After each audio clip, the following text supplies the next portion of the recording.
ఒకవైపు రేపటి నుంచి ఆంధ్రప్రదేశ్ అసెంబ్లీ సమావేశాలు ప్రారంభం కాబోతూ ఉన్నాయి.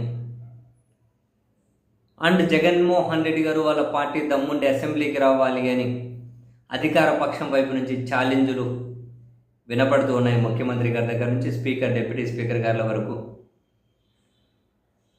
ఛాలెంజులు, వార్నింగ్లు ఇస్తూ ఉన్నారు.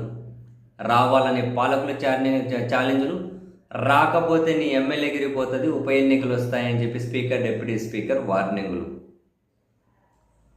అండ్ ఎన్ని రోజులు జరుపుతారు సభ, ఏమేమి చర్చిస్తారు అన్నది చూడాలి. రాబోయే ఈ సభను రేపు తెలుస్తుందేమో.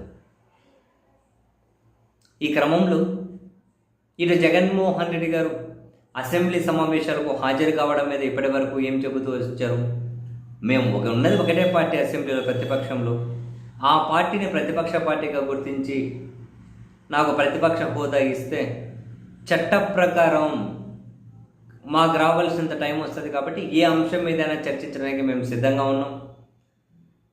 మీరు అసెంబ్లీకి పిలిచి టైం లేకుండా వారికి రండి పోండి అని అంటే దానివల్ల ప్రయోజనం లేదు అన్నది జగన్మోహన్ రెడ్డి గారి పాయింట్.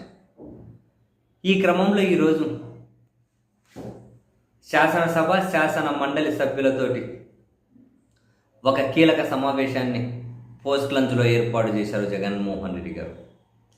ఎమ్మెల్యేలు, ఎమ్మెల్సీలతో సమకాలీన రాజకీయ అంశాల మీద చర్చించడం కోసం అంటూ ఉన్నారు. అండ్ అదే సమయంలో కొన్ని కీలక నిర్ణయాలు తీసుకునే దిశగా కూడా వెళ్తామంటూ ఉన్నారు.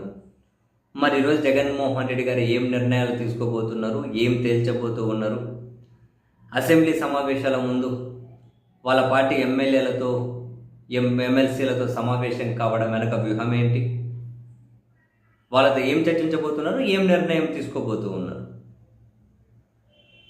ఇంట్రెస్టింగ్. సో అసెంబ్లీకి వెళ్ళడం, వెళ్ళకపోవడం మీద ఏదైనా ఎమ్మెల్యేల అభిప్రాయాన్ని కోరతారా, ఎమ్మెల్సీల అభిప్రాయాన్ని కోరతారా?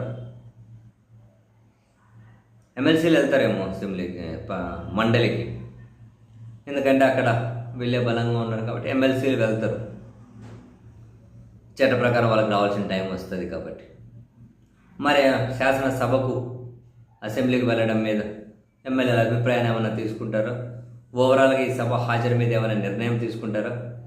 సభ జరిగిన నాళ్ళు సభ బయట వీళ్ళేమైనా ప్రభుత్వాన్ని నిలదీసే కార్యక్రమానికి ఏమైనా రూపకల్పన చేస్తారా? ఎలాంటి నిర్ణయాలు తీసుకోబోతున్నారో చూడాలి.